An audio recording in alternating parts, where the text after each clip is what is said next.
Welcome to Biome. I'm your host and narrator, Alex Zubin. Wherever you are in the world, I hope you are having a wonderful week.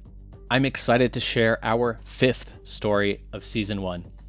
If you believe in supporting great stories and the authors who write them, subscribe to this podcast and share it with your friends. You can also support us on Patreon and get early access to all episodes and more. Our story today is The Pull of the Dough by Nicholas Packwood. Nicholas Packwood has taught narrative design in game design at George Brown Polytechnic, Toronto since 2009 and has been program coordinator for Screenwriting and Narrative Design since 2015. Currently on hiatus, he appears to be taking refuge in Quaker body horror. And now, let's live this story together.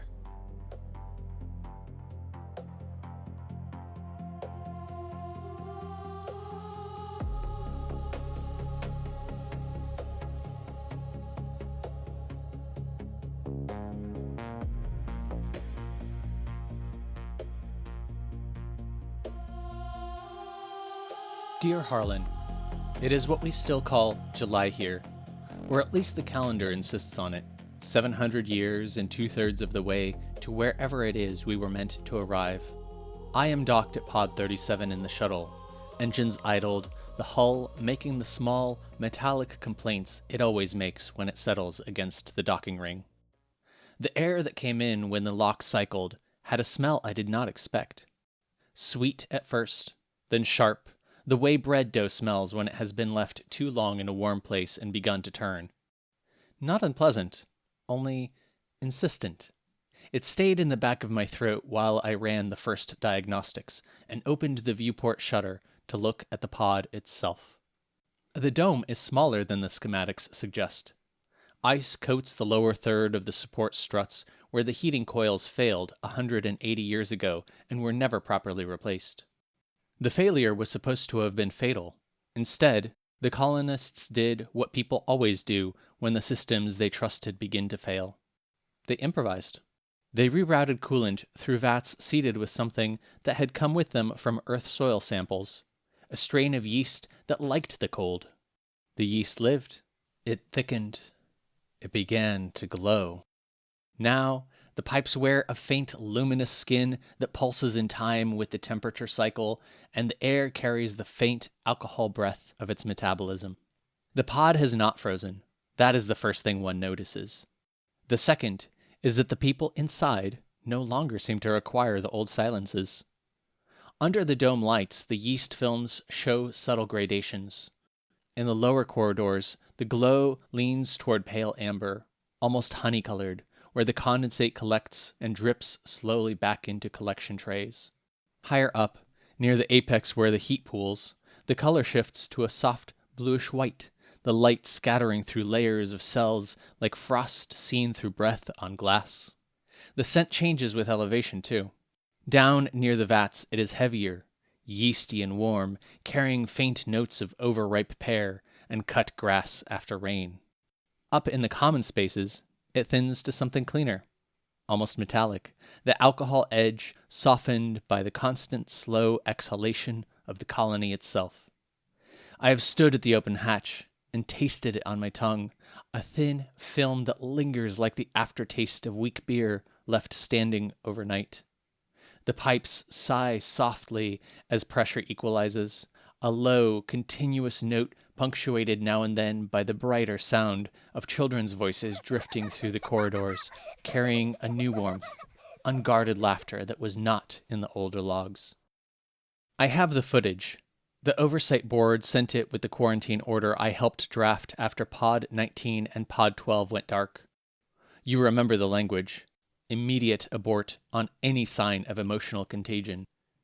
We wrote it in the belief that what had happened in those other pods could be contained by protocol. We were wrong in the ways one is always wrong when one mistakes biology for metaphor. Here, the biology is literal. The yeast produces metabolites that cross the blood-brain barrier.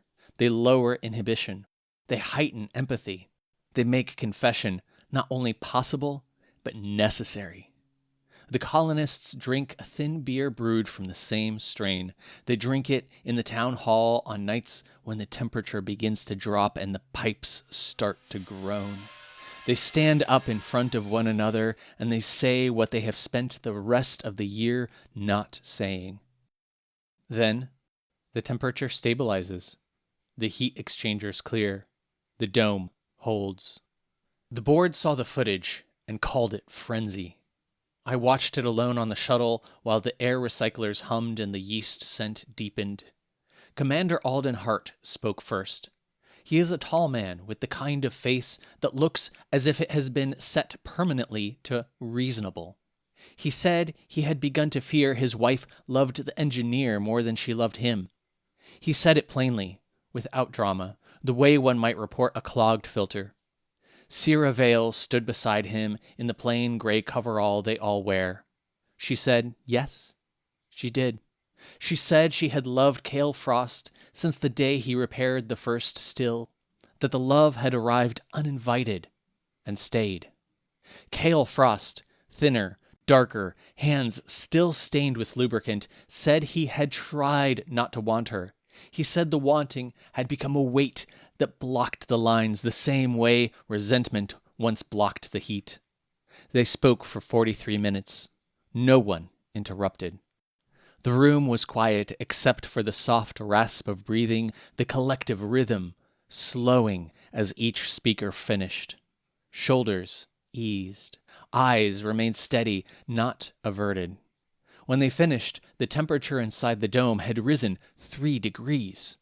The pipes stopped their groaning. The yeast films brightened. In the days that followed, I watched small readjustments. A shared glance across the common table that held longer than protocol once allowed. A hand resting briefly on another's forearm during a repair. The touch neither hurried nor withdrawn. Collaborative labor on the secondary exchanger, tools passed without the old tension. The dome temperature held steady at 21 degrees. I ran the numbers. The stress hormones that once froze the exchangers in place had dropped below detectable levels. The confessions were not chaos. They were maintenance. The old Puritan arrangements the pod had carried from Earth, arranged pairings, public restraint, private frost had worked until they did not. The yeast simply finished what the cold had begun. It made silence impossible. In its place, it offered an equilibrium so precise it felt almost tender. You would recognize the pattern, Harlan. We have seen it before in other forms. People build structures they believe will last.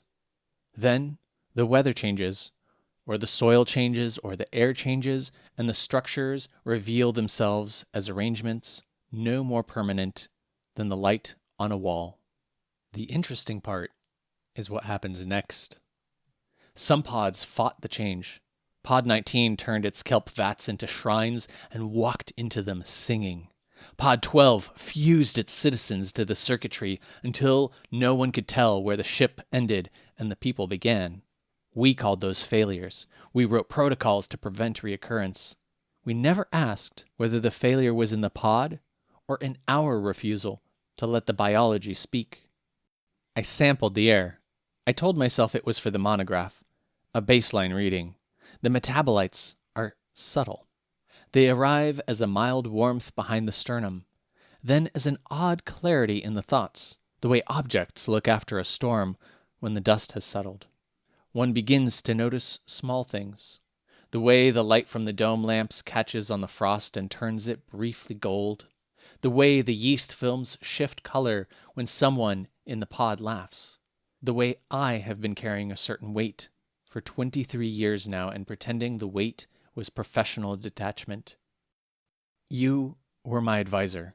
I was 26, certain that rigor could substitute for feeling. I watched you in the seminar room with the blinds half drawn against the California glare, and I told myself the quickening I felt was intellectual respect. I told myself it was inconvenient, unprofessional, irrelevant. You were older. You were kind in the way that made kindness feel like a rebuke. You were also, I learned later, living with a man whose name I never quite caught because I made it my business not to catch it. I buried the feeling under grant applications and field reports and the long nights in the archive where no one could see me flinch. I still remember the exact phrase you used once about adaptive equilibrium. How you said it was never mercy, but only time plus pressure plus viable mutation. The coffee aroma in that room always mingled with the faint dust of old paper and the dry heat coming off the window frames. Sunlight sliced across your desk in sharp parallelograms and caught the edge of your glasses. There was a hallway moment, too, late, after a long session when your hand brushed mine, passing a data slate, and the contact lasted one beat longer than necessary. I cataloged it as accident. The metabolites sharpen those recollections now. They arrive unbidden, clear as slides under polarized light. The yeast here makes burial difficult. It loosens the fastenings. It insists on air. I watched the triad in Pod 37 move through the days after the frenzy. They did not dissolve. They did not fall on one another in remorse or triumph. They simply adjusted, the way the heat system adjusts. Small recalibrations, shared labor, the occasional hand brushed against a shoulder in passing. The dome temperature held steady at 21 degrees. The yeast glowed. The children born since the adaptation began show higher baseline empathy scores than any cohort on the ship. The protocol I helped write would have had us jettison the entire pod. The protocol is wrong. I am sending the full monograph with this letter. The data tables are clean. The biological mechanism is elegant. The yeast is not a contaminant. It is the correction. I have left the shuttle hatch open. The air from Pod 37 moves through the recyclers now without filtration. The warmth in my chest has settled into something steadier. I find I want to tell you these things, not because the metabolites compel me, but because the metabolites have removed the reasons I once had for not telling you. I loved you in the way one loves a place one knows one cannot stay. I loved the way your mind worked and the way you listened and the particular kindness you extended to students who were clearly drowning. I loved it, and I put it away like a specimen in a jar and labeled the jar professional distance. The jar has cracked. The specimen is still alive. The oversight board will want quarantine. Tell them the data contradict the protocol. Tell them the pod is not in frenzy. It is in balance. Tell them Dr. Rowan Calder, who once believed protocols could outthink biology, has changed her mind. The change feels like rising, like dough that has been allowed to become what it was always going to become. The warmth steadies now in my chest. The faint pod sounds drift through the open hatch. Soft pipe sighs and children's voices, my heartbeat settling into a slower, less guarded rhythm. The yeast has found its equilibrium. Perhaps I am learning to find mine.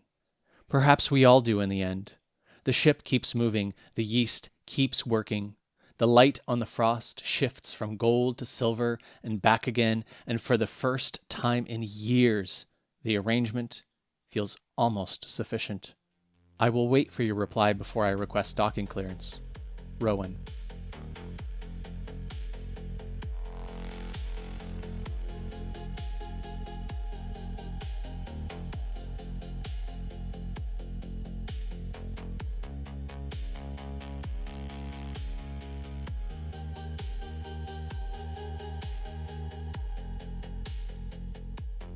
Nicholas Packwood tells us that the Pull of the Dough is a tribute to the Earth ship Ark, a generation ship from the short-lived 1973 Canadian sci-fi series The Earth Lost. In that show, the ship has been traveling through space for such a long time, its inhabitants have completely forgotten where they are and what mission their ship was on. As in the show that inspired it, the ship's inhabitants are sealed off in separate parts of the ship. Over time, this allows different unique societies to develop. Notably, some of the ways these societies develop, like merging human biology with the larger biology of their environment, seem to go against the rules and protocols that the narrator and the implied governing body of the ship require. This tension between protocol and adaptation is the central conflict that drives this story, and I love how subtly Nicholas develops it. The story is told in epistolary form, a style that was popular in the latter half of the 18th century.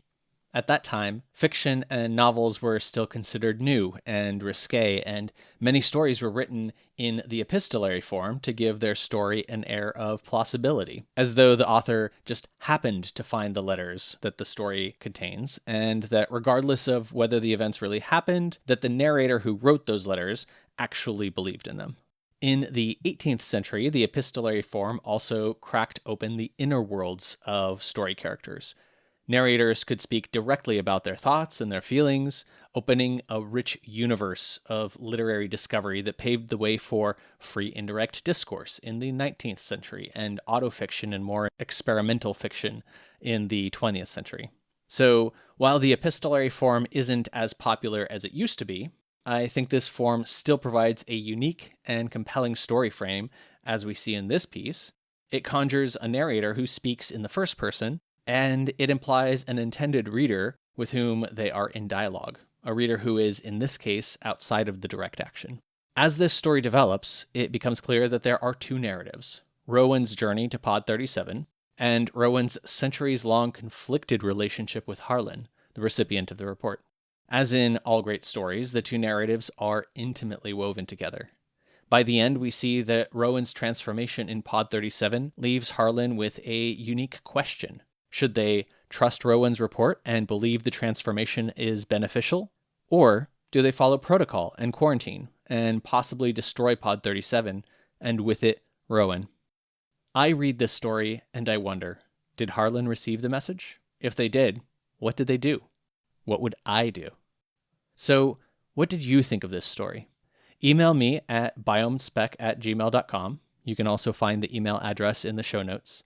I'd love to hear from you. If you haven't done so yet, please remember to follow Biome so you get each story as soon as it drops. I invite you to join me for our next incredible story coming out next Tuesday. Thank you for listening to Biome with me, your host and narrator, Alex Zubin. Until next time, farewell wherever the days take you.